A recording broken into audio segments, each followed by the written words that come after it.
This is a podcast from Partnerships for Wellbeing.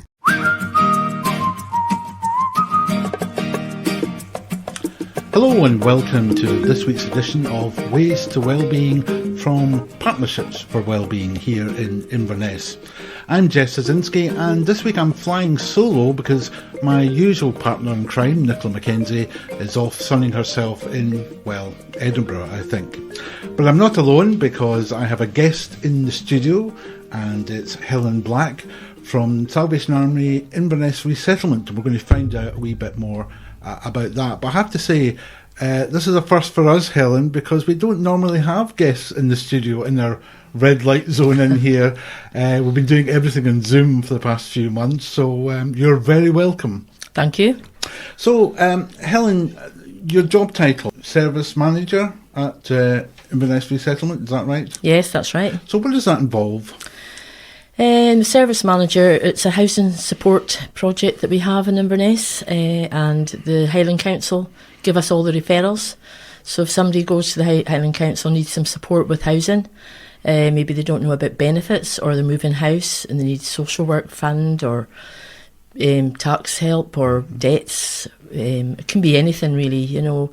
We have people maybe that are liberated from prison who are going to be put into maybe a B&B accommodation and they need their benefits sorted. So we have a staff team of 11 support workers who we nominate to, depending on the person, to support the person with all these needs.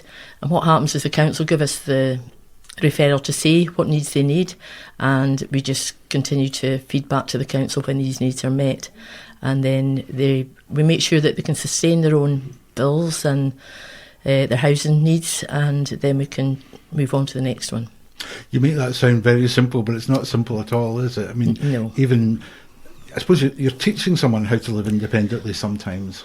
Yeah, we have flats as well that we run for the Highland Council, and we have a couple for care and housing, and that is people that are quite vulnerable, who have never really lived in a tenancy on their own.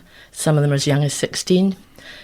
So the support workers support these people to sustain their tenancy and show them how it is to pay bills, how to even use a washing machine, how to cook. Mm-hmm. All these sort of individuals that a lot of young ones or even older ones don't know how to do and haven't been told. And what we do is we feed back to the council on how they're doing. So we have a review thing every 12 weeks with the council to see how this person's getting on, and they actually get more points towards getting their own tenancy. And so once we feel, the staff feel, and myself feel that this tenant is ready to move on, we contact the housing officer and we have a review with the client to see, you know, if they're ready to move on. And the client actually puts they pick the areas that they would like to stay in if it's Inverness or Easter Ross or Nairn, because that's the areas we work in. And then we wait for something to come along, and the staff then would make sure all the benefits are in place, get the social work fund for them, which is their flooring, their white goods, furniture, depending on, you know, if they're working, if they're not working, depending on what they're allocated from the council. And then they would support them for a few months to make sure they've got all the bills in place, they've got their direct debits set up, and they feel confident in the area that they're staying, making sure they've got a GP nearby and they're registered with a GP, and all the other things in communities, maybe community centres, introduce them there and make sure that they're safe before we can sort of move on and let them move on.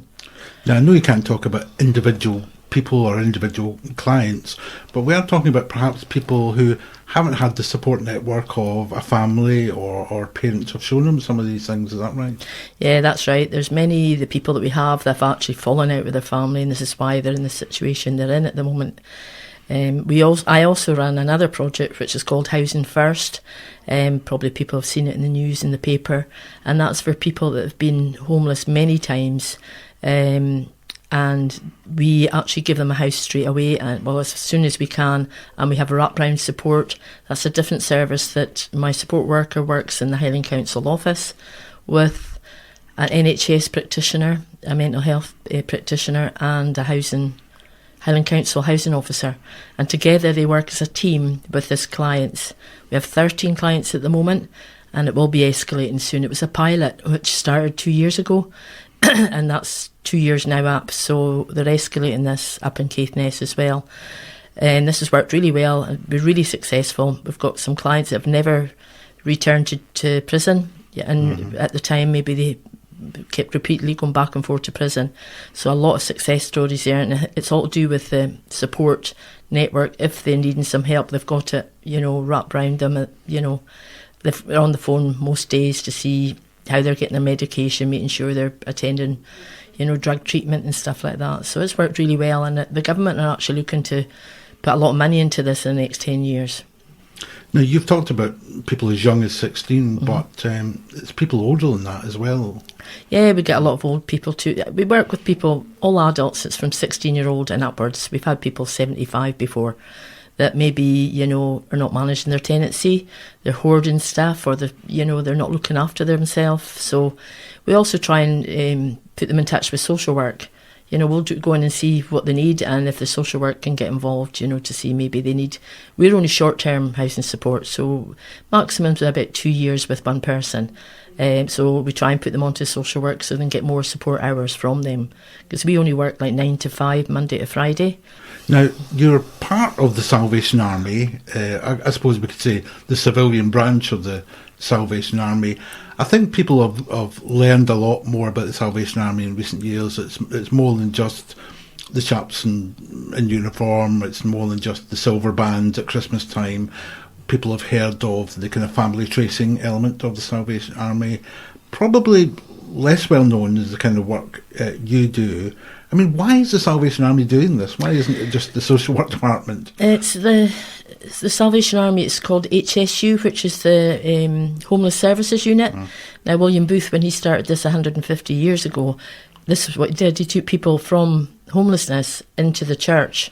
So we're a sort of a separate identity to the church.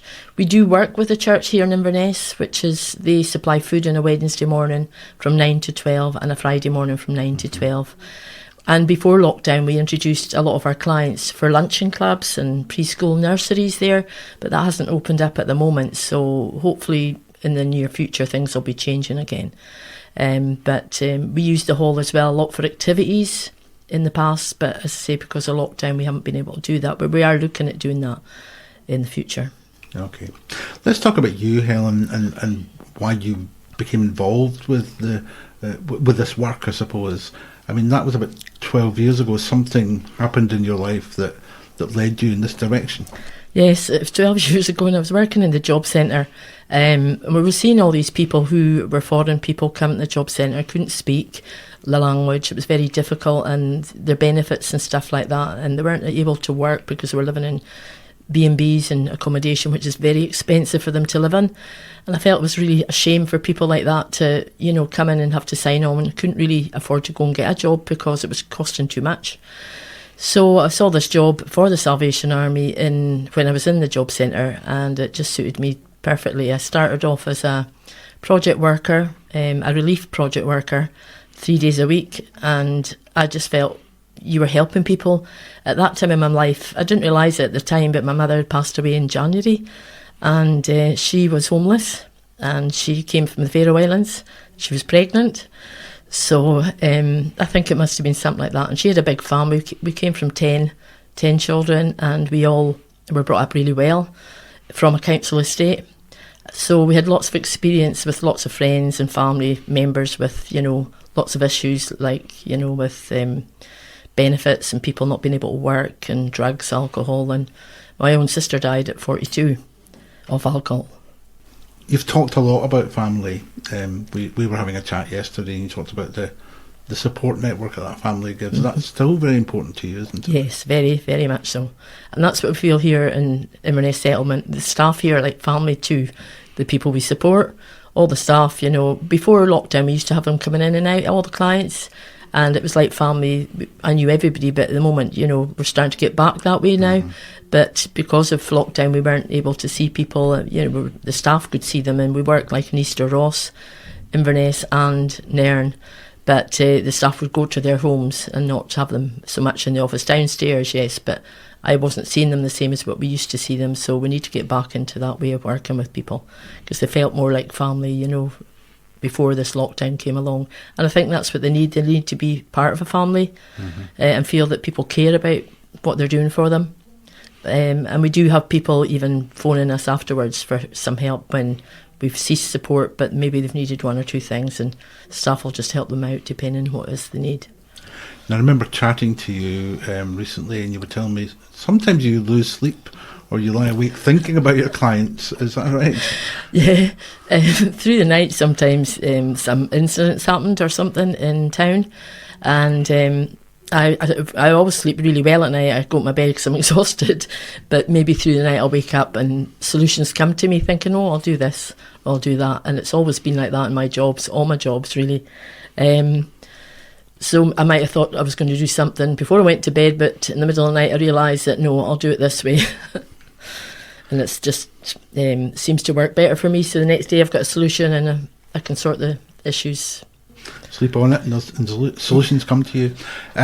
So you've been in this job one way or another for 12 years. First of all as a support worker, now you're the boss here in Inverness. And I should explain, you're just along the corridor from us here at Partnerships for Wellbeing, so we do see all your hard-working team and the people who work there. But in that 12 years, what's changed?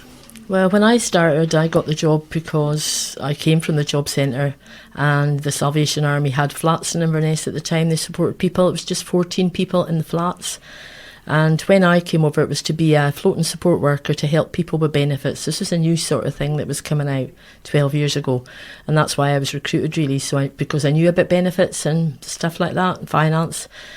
So, that, as I say, from then till now we have like about 76 clients on outreach, which is in the community from Nairn, Inverness and Easter Ross, as far up as Tain.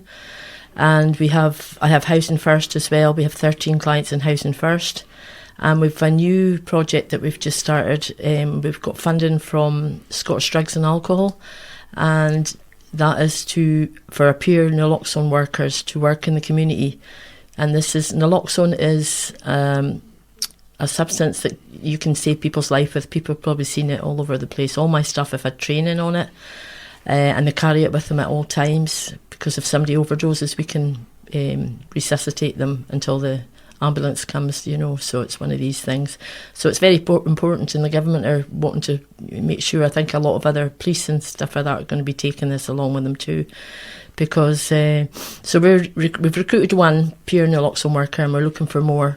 And what they'll be doing is going to maybe chemists and cafes and stuff, and showing people who may be family or friends how to use naloxone. So if you've got a daughter or son or cousin or uncle or that, this person can have a naloxone in case and save their life, if necessary. So that is a project that's just starting off at the moment as well. The drugs issue really is a blight on society. Is that something that's worsened as well? Oh, I mean, here in Inverness, where people might imagine it as a lovely tourist city, but we're not removed from the issues that they have in Glasgow and Edinburgh. No, there's been so many overdoses locally as well as, in Scotland. And this is why they're doing this, the government, because they're seeing there's so many deaths, and they could be prevented if they have this naloxone. And we've had a few deaths in the past few years, It's very sad. But it is the drugs, and it's mixing drugs that the people don't know what's in them. I mean, you very much are on the front line, though. I mean, I don't want to say the rough edge of society, but the front line of society. You're seeing the underbelly of society in your job that other people might not see in Inverness or pretend doesn't exist. Yeah, I know. We do see a lot, and a lot of people are unaware of this at all. Unless you're working in this sort of area of work. We work very closely with all the social workers, housing officers and New Craigs, all the different agencies, and they all work really well together, and they really do care about the clients. Everybody does. Even the job centre, you get a lot of people say, oh, don't like going there, but they're only doing their job, we say. And my staff, I've got a really good relationship with the job centre, especially with young people and stuff, if they're not turning up for their appointments. Mm-hmm. They're very sort of lenient, and sort of the staff will take them and make sure that they, give them a chance to, instead of getting all their money taken off them, and they sort of give them a second chance to turn up for these appointments. Because sometimes a lot of the young ones, they just don't seem to get up in the morning.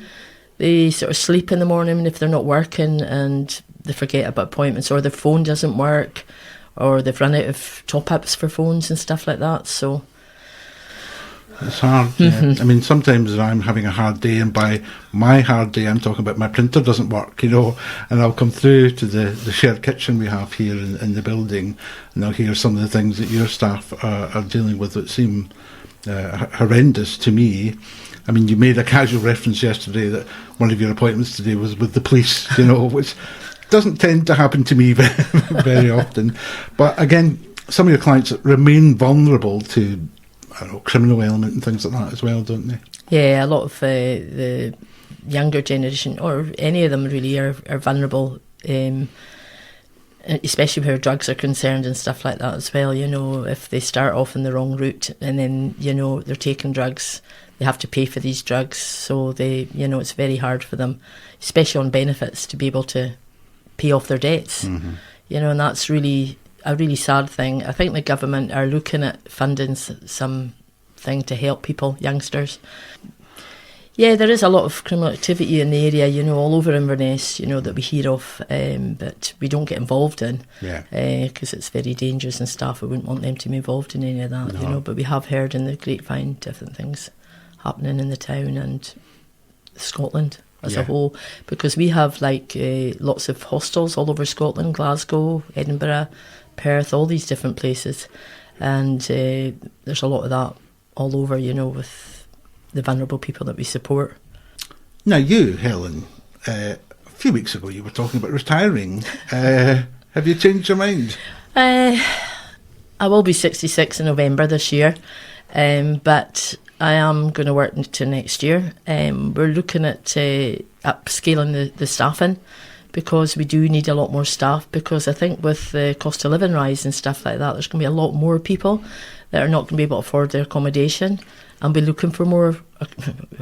There's not any rented accommodation in Inverness, so they'll be looking at going back to the council and actually being rehoused, and a lot of people end up in benefits probably because of their, the cost of living. They won't be able to afford to live, and food, but more food banks and everything. So I'm going to stay next year and see how things go, and I wouldn't like to leave the service, short-handed. I'd like to see upscaling the staffing team and training the staff team, which they do get a lot of training.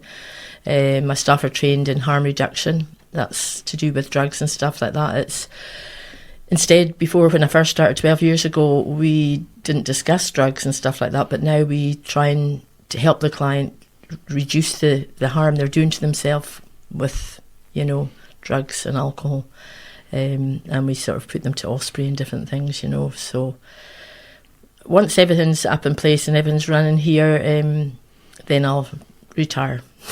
Well, I'll believe that when I see it. You've got some vacancies as well coming up, haven't you? Yeah, we've put a vacancy on at the moment for 40 hours for a support worker, floating support worker, or we can have 2 times 20 hours or 24 hours. We're very flexible. I have got staff team who have children as well, so we're quite flexible about, hours, and if they've to go off for sports and that. The Salvation Army are very caring company to work for, and they are very flexible, as I say, with families, and we all get reflective practice, and we also get emotional well-being and resilience, just for the staff to be able to cope with the job they're doing and work with the people we're working with. Well, that leads us very nicely into the final part of our conversation then today, Helen, because even though Nicola's not here and she would normally do this section, we're going to subject you to our 5 Ways to Wellbeing Challenge. Are you up for it? Yes. You should be aware that if you get more than 3 of these right, I suppose is the way I would put it, then you win one of our, and I'll show you since you're actually here with us, one of our prestigious podcast fridge magnets, which I'm sure you will treasure for the rest of your life.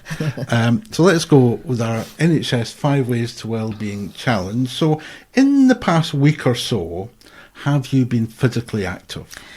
Yes, I love my garden, so I was out in the garden for about 3 hours, replanting and moving plants about the garden. I was walking. I've got family in Nairn, so I was walking with my family in Nairn, and I'm intending walking again in this bank holiday on the Queen's Jubilee on Friday. But other than that, I don't really do any exercise. I don't get time because I work 9 to 5, Monday to Friday, 40 hours, and the weekends I sort of try and see family and friends. Well, if you do retire, join one of our walking groups here at Partnerships for Wellbeing. That's a wee plug. So next, you got so that's 1 point on the scoreboard. Next question is, have you learned a new skill in the past week or so? I'm trying to think. A new skill? No, not that I can think of today. I'm trying to think if there's a new skill. No. Sorry, I can't think of any skill. Slipping from your grasp here. Okay. What about mindfulness? Do you practice any kind of mindfulness?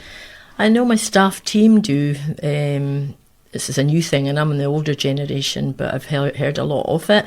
And I have other managers in my team in Scotland who do practice it. But my family call me Helen, so I'm not really the type of person to sit down quietly and meditate or think about things.